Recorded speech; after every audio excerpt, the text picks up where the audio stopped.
orang kena guna-guna. Karena orang kena guna-guna beda dengan dasar bandot. Pertama, 1 lawan 1. Pak, kemarin sama tetangga, setelah itu sama sekretaris, setelah itu sama pembantu. Ini kena guna-guna apa Pak? Itu bandot. Karena orang kena guna-guna itu 1 lawan 1. Jelas?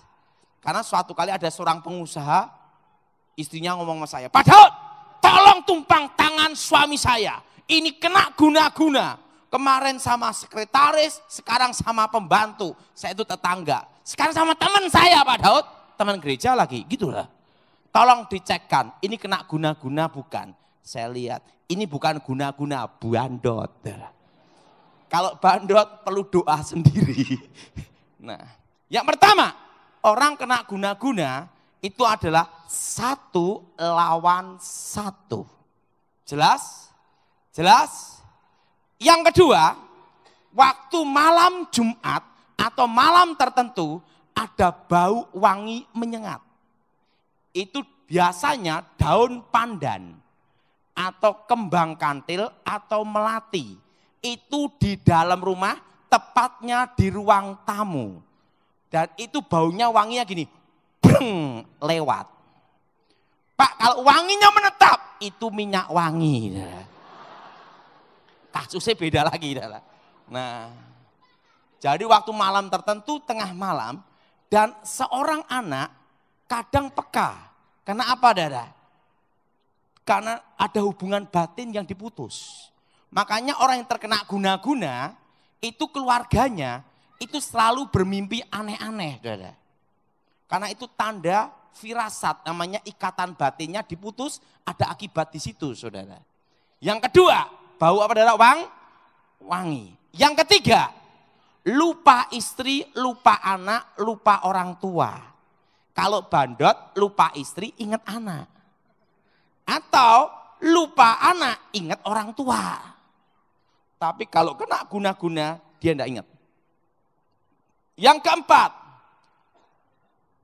tidak betah di rumah. Jadi kalau di rumah itu kayak tidak tahan. Inginnya keluar terus. Nah, dan yang kelima, tidak suka dandan. Karena apa? Kekuatan gaib mempengaruhi jiwanya. Mempengaruhi apa, Saudara? Mempengaruhi apa? Jiwanya. Sehingga dia tidak bisa ngurusi badannya sendiri. Kalau bandot lain, mau ke suatu tempat dia gini.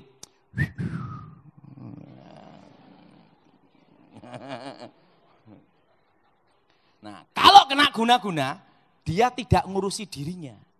Karena kekuatan roh itu menancap di jiwanya. Jelas, Saudara? Menancap di mana, Saudara? Jiwanya. Sampai dia itu lupa semuanya. Yang kelima, Saudara. Nah, dan pada waktu di rumah, mondar-mandir sekitar pintu. Mondar-mandir sekitar apa, Saudara? Mondar-mandir sekitar apa, Saudara? Sekitar pintu. Nah, kenapa? Karena mantra itu pada waktu dikirim, itu akan transit dulu ada di pintu utama. Jadi ingat, mantra setan pun ada tempat parkir. Itu tepatnya jam 6 sore. Dan pada waktu tengah malam, jam 12 malam, baru mantra masuk ke jiwa. Jelas, Saudara? Mantra masuk mana? Ke jiwa. Nah, lupa istri, lupa anak, tidak betah di rumah.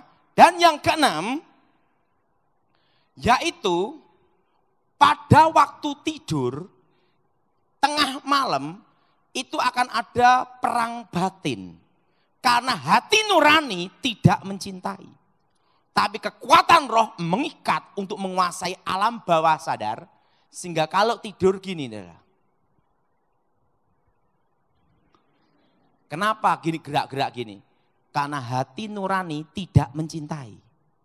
Tapi kekuatan roh mencengkeram. Jelas, Saudara?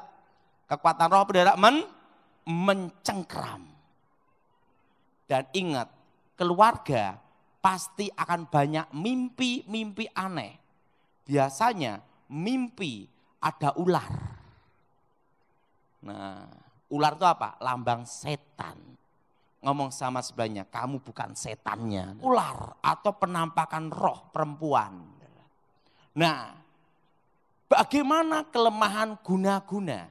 Bagaimana cara mengalahkannya? Perlu sudah tahu, mobil sebagus apapun tidak dikasih bahan bakar mogok. Betul? Betul? Betul? Nah, apa bahan bakar kekuatan gaib? Yang pertama, kelemahan ilmu guna-guna. Yang pertama, kalau keluarganya mengampuni, kasih.